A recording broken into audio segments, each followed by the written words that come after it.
Well, hello. Um, Good evening, my Theosophical Society buddies. This is Jeff Curtis coming to you from the Sierra Foothills again. And gosh, I wish I could be with you all in person and see how you're all doing. But certainly this mode of contact is better than none at all.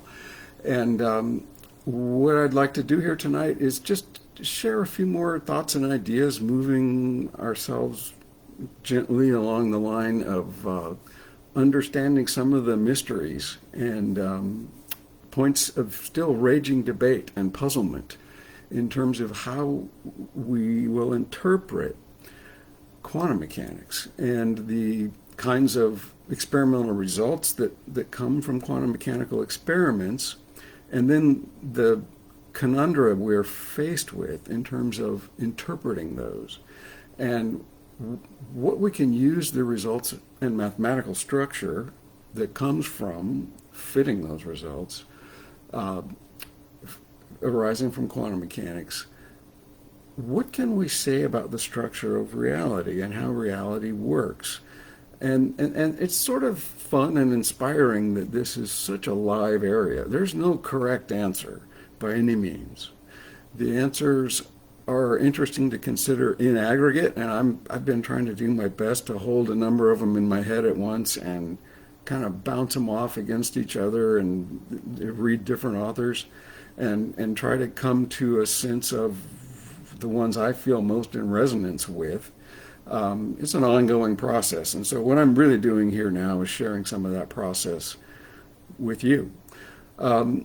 So I want to just back up. I'm going to review a little bit using some admittedly funky diagrams and retread ideas just to reset the stage of what we left off talking about, and then I'm going to fill in some cracks and bring up some fine points about it.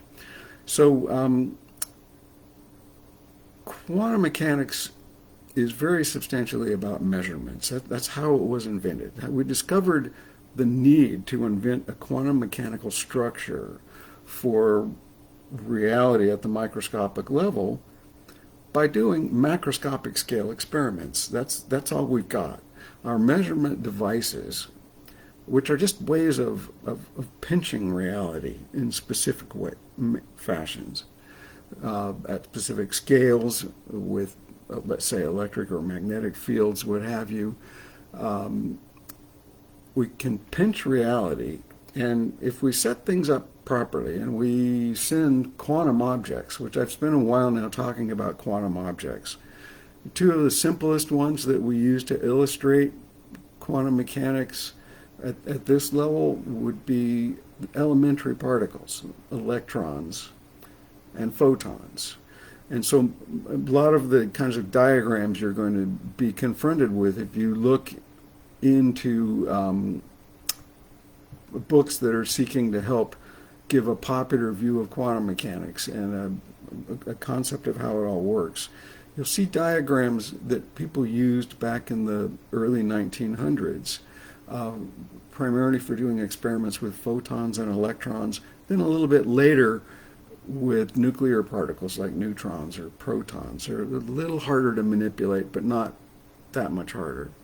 Well, what are the kind of properties we can measure? That's worth stopping to think about for a minute. These measurement devices that are going to pinch and impose some kind of selection constraints upon quantum objects, these little wiggly wave-like things that are running down our apparatus. Well, one of the contexts, I'm going to show you an admittedly funky diagram. You will see pictures that look like this, referring to the so-called double slit experiment, where you've got a source that is shooting either photons or electrons at a couple of slits that are illustrated there by those two openings, and then they'll hit a detector, say a film plane, or a charge-coupled device, a bunch of little pixels that electronically detect if they've been hit or not. I'll give you a slightly better drawing of that picture. This is from Ruth Kastner's quite spectacular book. This book has taught me so much, and it still is. I'm going to begin my second reading of it sometime soon. Here's a better picture of that double slit experiment from Ruth Kastner's book called The Transactional Interpretation of Quantum Mechanics. So what happens in an apparatus like that, whether we're talking about photons or electrons, they're running down the apparatus and they're hitting these two slits. And you might reasonably ask the question, well, if it's either going to splat on either side of those slits, but once in a while it's going to go through, right? Which hole did it go through? Well, it turns out if you do this experiment properly, this is one of the great surprises, you can learn how to modulate the intensity of the light beam or the electron beam, and you can actually arrange the situation where those quantum objects are going down the racetrack and hitting those two slits one at a time. And yet what we see is a result known as interference. And so if the wave function, undifferentiated in its possibilities, encounters those two slits, it can actually go through both at once and become what we call a quantum superposition. Mathematically, now the advancing wave front is two terms in a quantum wave function equation that are in a state of superposition. It's the up slit and the down slit, and they're going forward. They exhibit interference effects, which means that you'll get this banding structure in terms of what you see at the detector. You'll see bright and dark zones. The brightest zone is actually in line with the barrier in the middle. That makes no sense if you think of electrons as little BBs. They are spread out in space. This wave function is spread out in space. It appears to be coming from two places simultaneously. Those are the two slits. They act as sources now of quantum amplitude. That quantum amplitude has a structure along the z direction, and it splits up. And what you'll see, I've represented it here in my drawing, is that the largest lump of probability of the object hitting the detector is in line with the barrier, and that's because of the way in which the waves from those two slits come in and out of constructive or destructive interference. What are the properties of these objects? It's worth thinking about the simplicity of them. Well, for photons, we know that the photon can have a frequency which correlates to its energy. So we could say that photons have energies, and we've already discussed in here a few times how that energy of a photon is equal to Planck's constant h times the frequency of the photon. Photons can have polarization. They can be linearly or plane polarized. They can actually have a corkscrew type of polarization. Most experiments with photons in the early days, and the simplest experiments, are done with plane polarized photons. Photons are carrying momentum proportional to that h nu quantity I mentioned. And photons actually have angular momentum. They have a measurable spin component, which is I'm not going to be going into that, and it's left out in the discussions at this point in the development. Suppose we're doing this experiment with electrons. Electrons are very simple quantum elementary particles. They can have mass, and as best we can tell, they all have the same mass.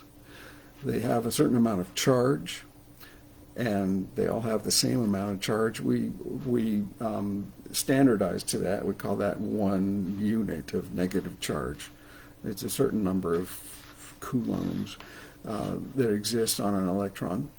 Electrons can have linear momentum. I mean, so if we're shooting with a gun, an electron gun, like what exists in the back of old-style television sets, the TV tube has an electron gun in the back, and it's just a way of running electrons through a series of grids that accelerates them to a certain speed, so they're shooting out of this electron gun with a certain linear speed. That means a certain linear momentum. So momentum is one of their properties. Position in space is another property. And electrons have a spin. This is a very interesting concept. We could call this, also refer to it as angular momentum. Electron spin is a weird thing in that it's got a quantum amount of 1/2 h bar of spin. This means that an electron, in order to come back to the same place, has to spin around twice. In other words, 720 degrees instead of 360 degrees. But so that's hard to think about, but it's the way they work. Furthermore, an electron has this angular momentum that is, you could think of it as the electron spin axis. It's going to precess in a magnetic field. And another property then becomes orientation of that spin vector. So we have mass, we have charge, we have quantity of angular momentum or spin, and then we have orientation of spin in space. That's a pretty small set of properties. That's not a whole lot of different attributes. But as far as we know, that's it. Those are the attributes. Now the first one I mentioned, mass. In order to understand what that mass is, to wrap our heads around it at the next finer level, we would have to go into the next and very beautiful and massive theoretical structure past quantum mechanics, which is called quantum field theory. And we would have to invoke something called the Higgs field. And the coupling between the Higgs field and this elementary particle we're calling an electron, there's a certain coupling between fields. I'll probably bring our discussions around to quantum field theory at some point, even though it's rather further out of my full grasp than just quantum mechanics is. But it's a beautiful and important thing. For now, we're just going to take it that an electron has a certain amount of mass, and we don't have to think too hard about it. The spin of an electron and the fact that that spin can have an orientation allows us to think about another very fundamental kind of experiment that was done back in the old days. And I'll just show you a picture of this. You'll have a concept of how electron spin was discovered, and how then a whole nother suite of very informative experiments got done probing electron spin. And this was done with something called a Stern-Gerlach apparatus, where you would create a beam of electrons, and now we're not going to shoot them at slits, we're just going to shoot them through space, but then have them go through a region of space where there's an inhomogeneous, or in other words, spatially varying magnetic field. And if you do that, a simplest embodiment of that kind of experimental arrangement looks like this. It's called a Stern-Gerlach apparatus. And if you do that, if you shoot a beam of electrons through a magnetic field where the way this works is that the inhomogeneity of the field is arranged by having one of the magnet poles be pointed, like what you see that wedge coming down from above. The other magnet pole is flat, and so you get divergence of field lines. That causes the electrons to sort themselves into two rays, let's call it. And that has to do with whether the spin axis projection along the z-axis of the magnetic field, is that spin axis precessing like this, or is it like this?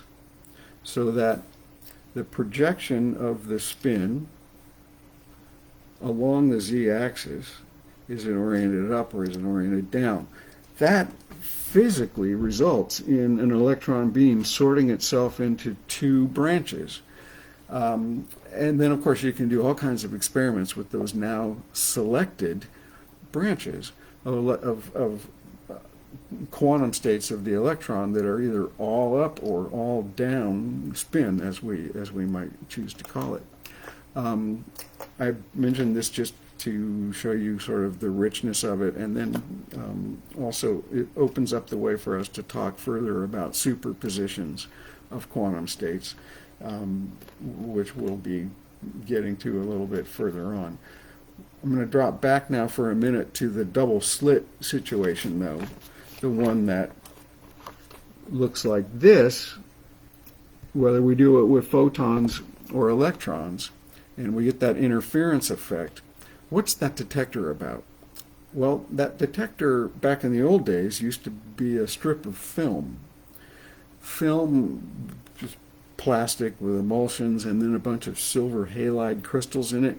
Well, it turns out you can tell if film has been exposed to light because you can develop it, and those little silver halide crystals in the film that have been hit by a photon, for example, are rendered unstable with respect to a very special and beautiful kind of chemical process we call developing the film.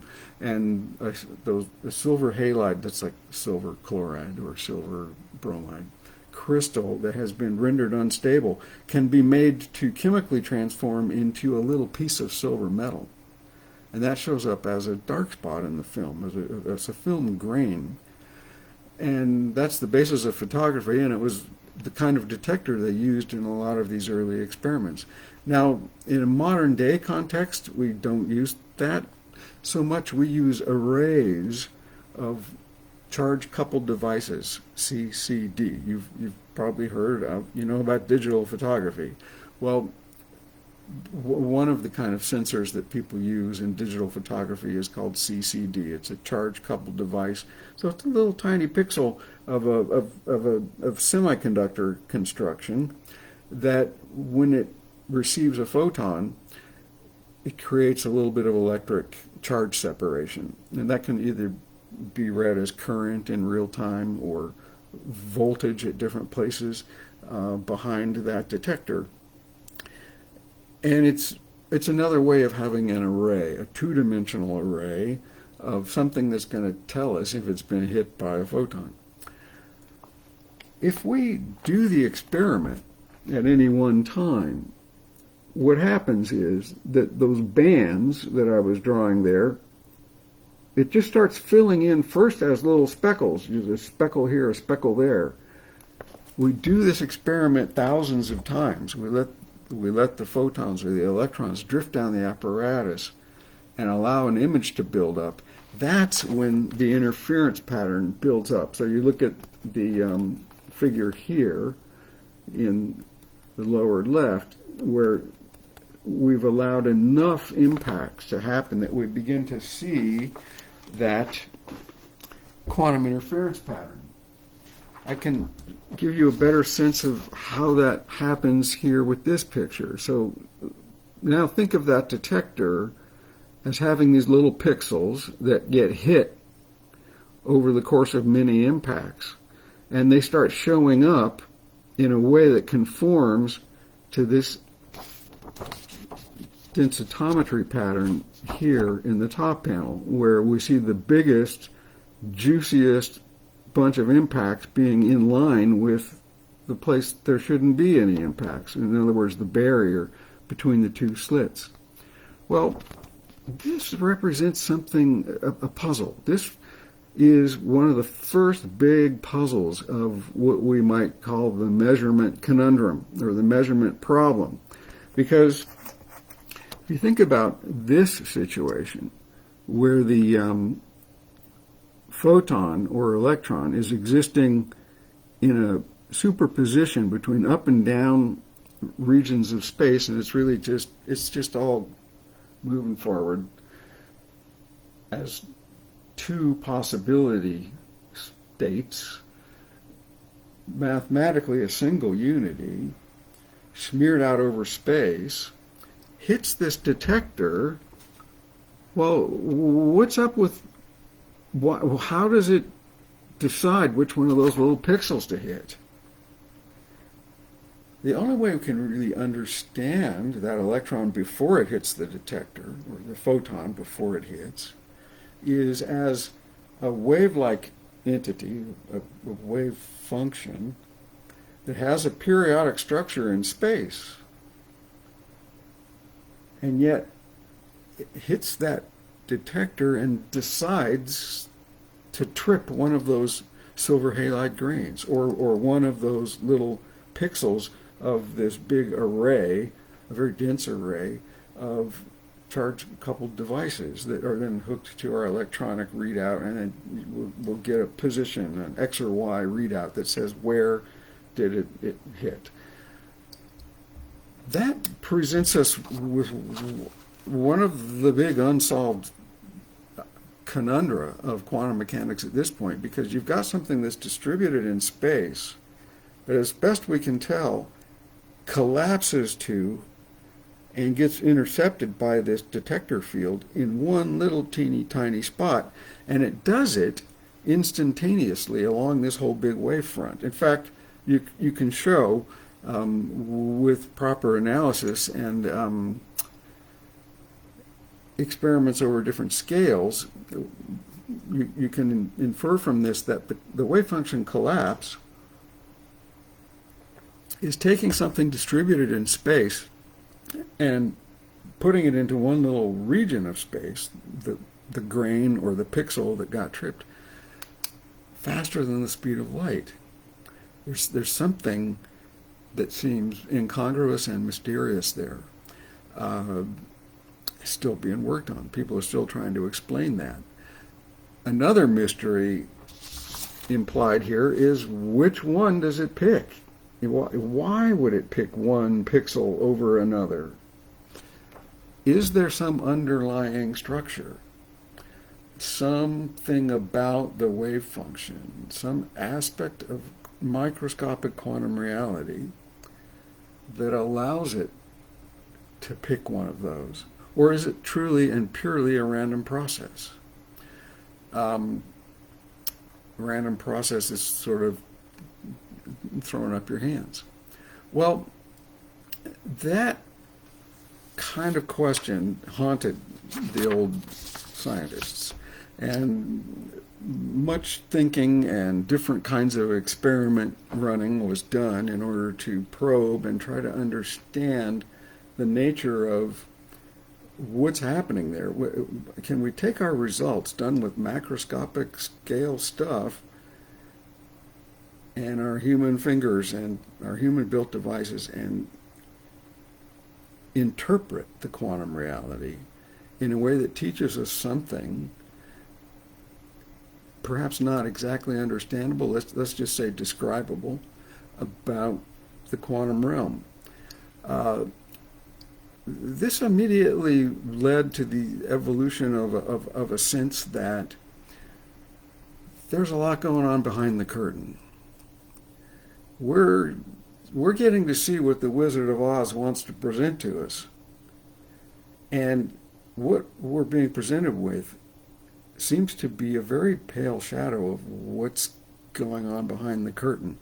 I've spoken about the metaphor a little bit of Plato's cave, because these ideas were in something similar to these ideas was contemplated way back a long time ago, and one of the most famous ones to propagate forward is the notion of Plato's cave. So this is the idea of prisoners or graduate student volunteers who are held captive in a cave looking at a wall, and behind them turns out there is a campfire, and then in between the campfire and them, casting shadows on the wall, they're seeing shadows. What they don't know is that there's people walking around behind them, between them and the campfire.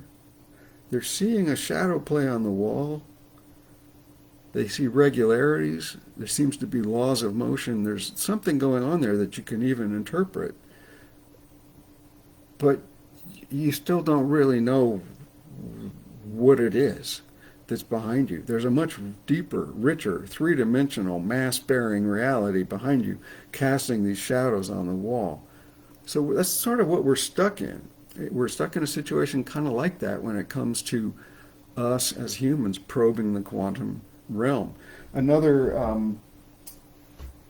way of thinking about this is simply to go to the iceberg idea, that there is an iceberg floating and there's an observable space-time world of concrete macroscopic objects and even quantum observations, or observations of quantum events, actualized events that happen and we can say something about. And that's this actualized world floating above the surface. But below the surface, there is this sort of mysterious and not accessible to us realm of interacting somehow quantum possibilities. How are we going to think about that? What can we learn about that? By doing experiments at the scale we are allowed access to, controlling the variables we can control, measuring the properties, linear momentum, angular momentum, state of polarization, the kinds of properties that our measurement devices will respond to.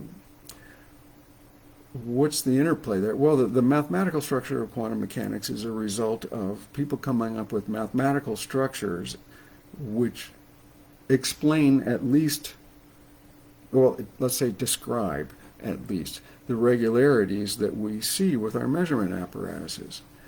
Now, it presents problems, though, as to what's the nature of the quantum reality itself that we're probing. Because we only have a few properties to work with, and we only have a certain number of types of experimental situations at any moment in time that we have the technology to create and probe the reality with. Now that's going to keep growing, and maybe we'll even discover new quantum properties. But for now, we're sort of stuck with the few number of properties I laid out and the kind of experiments we know how to do with matter at the level we can manipulate it at right now. So one of the first kinds of interpretations that was developed was the so-called Copenhagen interpretation. And I did mention that a little bit last time. That's the interpretation of quantum mechanics that was presented by Heisenberg and Bohr. And it's sort of a punt in a way. They discouraged people asking too many questions about what's going on in the quantum realm before we measure it, because all we can do is measure it and look at the results and try to find mathematical regularities and back engineer a mathematical formalism that helps us describe and predict what's going to happen in a given experimental setup. But if you start asking too many questions about the nature of the quantum entities themselves, the nature of the quantum realm, you're just going to end up chasing your tail forever, and it's better to just do more experiments, do more calculations, refine the regularities, refine the math, and push it to ever more complex situations. Try to garner more and more predictive power. This was sometimes referred to as the shut up and calculate philosophy of quantum mechanics. And some people could do that. In fact, that was a popular approach, and people who strayed too far out of that approach were looked at askance, and sometimes just the way the sociology of science works, that ended up being a mistake. But it wasn't satisfying. And people nonetheless kept asking questions. What's really going on here? What's the nature of the measurement process? Copenhagen interpretation would say the measurement device is a macroscopic thing. You're a macroscopic thing. This is all about the relationship between you as a conscious entity, this macroscopic measurement apparatus you created, and the regularities that come out. And if you think about it any harder than that, you're just wasting your time, because we are forever sealed off from the stuff taking place between the fire and the shadows on the wall. But one of the people who decided not to settle for that was one of the greatest mathematicians of the time, a man named John von Neumann. And John von Neumann took the mathematics of quantum theory and the fact that Schrödinger had developed this rich mathematical structure describing how the quantum wave function is distributed in space, the probability patterns are distributed in space, and how the quantum wave function evolves in time. And von Neumann thought very deeply and very hard about the measurement process, and he at least made things more explicit. He penetrated it more deeply than it had ever been penetrated at a mathematical level, thinking about it from all directions as he could. He was recognized as one of the greatest mathematicians of the time. And he came up with a next level approach that you could call it the observer created reality approach. What he came to realize was that the quantum wave function, mathematically describing one of these entities, proceeds according to a smooth evolution. Sometimes this is called unitary evolution, until such time as it is forced to undergo a measurement transition. That measurement transition is imposed by some combination of a pesky and curious observer and a macroscopic imposition of a device which somehow pinches or impedes that smoothly evolving quantum system. And the system is forced to present an answer, or in other words, localize itself down onto one of those pixels. Sometimes the pixels are not all the same energy. They can represent a spectrum of allowed energy states. And so in many of the kinds of experiments that were done back in those days, you would be interrogating the system to see essentially how much energy did it have, for example. Or what is the energy gap between the incoming and outgoing states of this quantum system? That's a very commonly erected form of a quantum interrogation. But the transition itself, the going from an initial set of all possibilities to a discrete quantum state, that's the quantum measurement transition process. Sometimes it's called the quantum leap. Only seems to work in the sense that there is a conscious observer registering that taking place. Or at least this is the most convenient and the most obviously defensible way in which that von Neumann was able to explain this quantum transition process. Very interesting. People have further sorted this down into two forms of observer-created reality. So, in one sense, you can say that observer creates reality by the spacing between those two slits, or their geometric disposition in space. If we go back to the Stern-Gerlach situation, in this case the magnets are oriented vertically. Well, we could have oriented those magnets horizontally.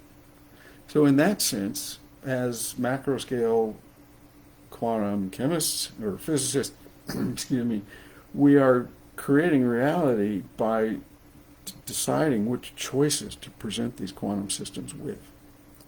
That's observer-created reality option number one. Hang on a sec. Yes. So right now I'm sort of quoting a little bit out of this wonderful book. This is an oldish book now, but it's still really a great read if you're trying to understand how some of these ideas have sorted themselves out. This, I'm sure, can be bought quite reasonably at this point on Amazon. So anybody who would be interested in trying to learn and follow these arguments, I would recommend grabbing that book. It would help you to appreciate a lot of what's going on. The next level, however, observer-created reality aspect number two, comes down to the notion that the observer also creates the reality by providing the consciousness wherein something changes, and changes irreversibly. In other words, the universe hasn't had to decide anything until, evidently, the change or the result of the measurement process is recorded into the consciousness of an observer. And that was how von Neumann explained this and came to peace with it. Now that was popular. It was both controversial and popular. I don't really buy it. I go to conferences where people really want to buy it. So, for example, the Tucson conferences on consciousness are a wonderful place to go, and there will be a substantial contingent of physicists there who really want to believe it. It's got a strong romantic pull, doesn't it? The idea that by looking at reality, we help it congeal into existence and be. That idea, the romantic appeal of that idea makes me think of some of the words I heard at least 2 or 3 times out of our old friend Joe from the lodge. I really only knew Joe the last several years of his life, I guess, maybe 5 or 6. And I always enjoyed going to the lodge and hearing him talk, and he was so brilliant and interesting, and he would always surprise you with things he would say. And I remember on at least a couple of occasions listening to him talk about how important it is to be guarded, to be careful, to use critical thinking when your intuition is telling you something. Like, oh, that sounds right. That sounds good. I like the ring of that. Well, observer-created reality has a great ring to it, doesn't it? But I do remember Joe at times, and I really agreed with this because it really comported with my training as a scientist. Joe would mention being really careful if some intuition or some idea or some explanation was talking to your ego or your wishful thinking. And a minute ago I used the words, kind of grabs you with a romantic thought. Not that these are always wrong or that they can't be very useful guides, but discrimination is in order. When something sounds sweepingly wonderful, like an observer-created reality, that's sort of like, shields up. I'm being pulled towards something that sounds really awesome. Scientists end up getting trained not to do that because it so often leads you down the road to perdition. That explanation of a given scientific phenomenon you're working on, which happens to agree with some idea you had 4 days ago, just automatically seems more fun and better because it agrees with something you're thinking already. And hey, confirmation bias. And so you start unconsciously sifting data and choosing ideas based on that which makes you feel good. So that's a problem. It's not to be rejected completely, but to be regarded with suspicion. Okay, so I've already been rattling on here for 40 minutes, I realize. I guess I'm just going slow tonight. I think I'll bring it in for a landing here, essentially, and say that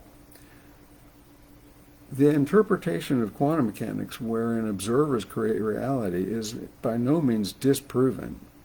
It's still an open possibility. But my own promptings as a scientist and wanting to be sort of conservative about what I choose to invest belief in, and my training as a physical chemist, lead me to want to leave that one in abeyance for a while and think about other options. Well, what are the other options? Turns out one of them is this particularly beautiful one to me called the transactional interpretation of quantum mechanics. And I'm going to pick it up and try to go more detail into that. It's going to involve some pretty way out there ideas of things called conformation and offer waves and propagation of quantum conformation waves from the future to the present. Just a lot of pretty far out stuff, which is by no means any easier to hack than an observable created reality, but I'll leave that aside. For now, I'll just kind of suspend our talk right there, and we'll come back and we'll enter into a couple of the other interpretations. If you look for interpretations of quantum mechanics at Wikipedia, I think there'll be like 15 or 16 of them sitting there, and we're still trying to figure them out. Transactional interpretation is just one of them. So we'll pick up with it and maybe a couple of the others next time we meet. And until then, I hope you all have a wonderful spring. We're certainly enjoying a beautiful one up here right now in the mountains. So, good night to all of you.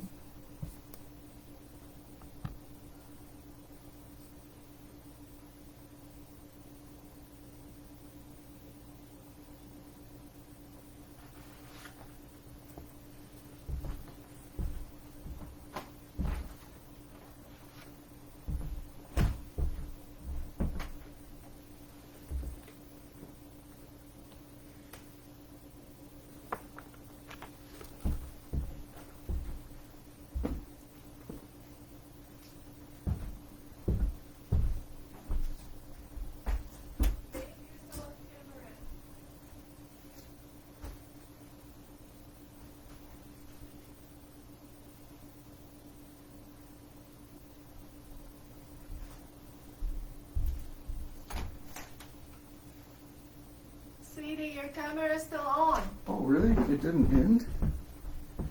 Oh, my goodness. Well, then I guess